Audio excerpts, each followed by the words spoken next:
Warren Buffett's thoughts on card check. I think the secret ballot's pretty important in the country. You know, I'm against card check. Make a perfectly flat statement. Okay, throws Obama overboard, throws Obama under the bus on a signature piece of legislation. Card check, carbon tax. Anything you put in that effectively taxes carbon emissions, is somebody's going to bear the brunt of it. In the case of a regulated utility, the utility customers are going to pay for it. I mean, it's going to become, in effect, a tax. I think we should get the economy straight. I think job 1, job 2, and job 3 is the economy. And he doesn't like cap and trade. He doesn't like the carbon tax. Your utility rates will go up 25%. Minimum. And you 95%, who Obama is telling that you will not face a tax increase, maybe not on your income, although you will, I guarantee that too, but your everyday living expenses are going to skyrocket. But here's Warren Buffett throwing Obama overboard on cap and trade. Up next, corporate jets. Obama's trashed them. John Kerry has trashed them. So has Barney Frank. Obama has said you can't just get on your jet and fly to Las Vegas for a good time.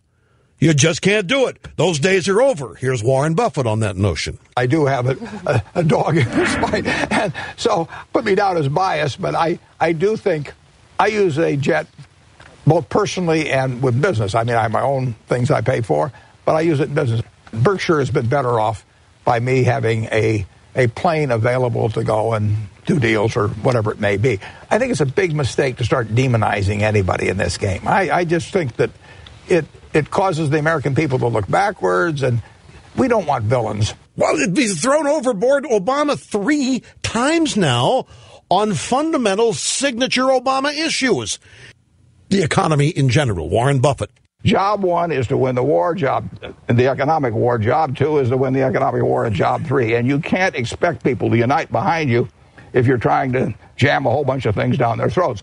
I don't think anybody on December 7th would have said a war is a terrible thing to waste, and therefore we're going to try and ram through a whole bunch of things. It's just a mistake, I think, when you've got one overriding objective to try and muddle it up with a bunch of other things. We have just heard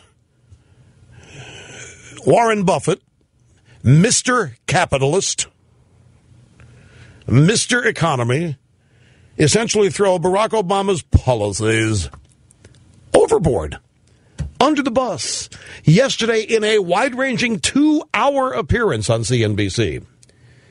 And after those 4 instances, throwing Obama under the bus, Warren Buffett was asked what role the Republicans have. The minority they really do have an obligation to support things that, in general, are clearly designed to fight the war in a big way. Republicans have an obligation to regard this as an economic war and to realize you need one leader and in general support of that. But I think that the Democrats, and I voted for Obama and I strongly support him and I think he's the right guy, but I think they should not use this, when they're calling for unity on a question this important, they should not use it to roll the Republicans. All right, may I translate this for you?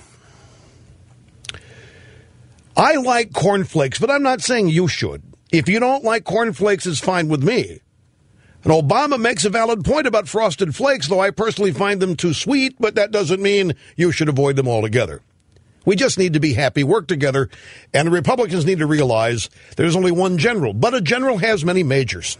And sometimes majors disagree with generals. And at the end of the day, we all have our eye on the prize.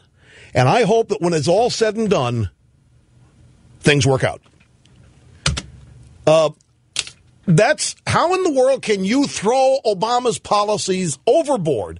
How can you disagree profoundly with his signature policies and then come out and say, I like his ideas. He's the guy. I strongly support him. He's the right guy. How do you do that? You do that out of partisanship, ladies and gentlemen. But this was a huge no vote of confidence in what Obama's trying to do. What Warren Buffett's basically telling you is he is not trying to straighten out the economy. Jack Welch up next. He was on MSNBC today with Joe Scarborough and Mika Brzezinski, and they had this exchange about President Obama. This guy is locked in another world, and he's throwing all these initiatives into this game in the middle of a crisis. Focus on the economy. It's the economy. It's getting the banks going. It's a clear message to everybody. All hands on deck. Yeah. We have a crisis. Let's deal with this. Not one day carbon tax, one day take the kids out of the Washington schools. I mean, it's crazy. People need a clear message. Welch says he's locked in another world. He's throwing all these initiatives in the game in the middle of a crisis. Focus, focus, focus. Get the banks going. We got a crisis. I mean, it's crazy. People need a clear message. And then he said this. I love the guy. I think he's great. I think he's got a beautiful family. I think he's a good man. But you bring up a comment about him, and all of a sudden you're a pariah. You're not American. You're a bad guy. If you even bring his name up. My two trust fund daughters, if I bring his name up in anything other than a glorious... They don't have any critical thinking about it at all. Well, now we know he's getting beat up at home. He's getting beat up at home by what did he call them? His two trust fund daughters. If I bring up Obama's name in anything other than a glorious way, they yell at me. They don't have any critical thinking about Obama at all. Hey, Jack, you and I need to go have an adult beverage. Last night on Charlie Rose on PBS, he interviewed Traxxas Partners hedge fund co-founder Barton Biggs. And Charlie Rose said to Barton Biggs, what would you like to see from Washington today? I voted for Obama. I'm a fan of Obama. But I think that his tax program has really affected the market. And so I'd like to see him back off from raising the capital gains tax to 20%, the dividend tax to 20%, and send a different signal. Don't tax the real entrepreneurial long-term investment part of the economy. The redistributionist part of his social agenda has bothered the market a lot. And so he ought to step back a little bit from that. I'll tell you, I throw my hands up here. All of these smart people, they get it, folks. They understand the disaster here. They just are gutless. They're gutless to put any teeth behind what they really think. Well, I hope he changes this redistributionist part. Really like the guy. Did I tell you that, I mean, is it wrong for a man to love another man? Is it wrong? I love Obama. I love the family. Why, it's the greatest thing that's ever happened to America. Policies are wrecking the country. We don't have much choice here, but I love the guy. My God, he's the greatest thing that ever happened. I get the hell beat out of me at home by my trust fund daughters whenever I bring his name up. I love the guy's destroying our economy. What a great guy, Barack Obama. I know, Snerdley. Snerdley says, you got to have a little humility here, Rush. You got to have a little compassion. You have a little understanding.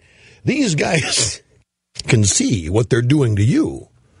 And these guys don't want to go through what you're going through. Is that your point? Here's the answer to that. You know what the answer is? If more people just speak up and be honest, there wouldn't be just one to focus on.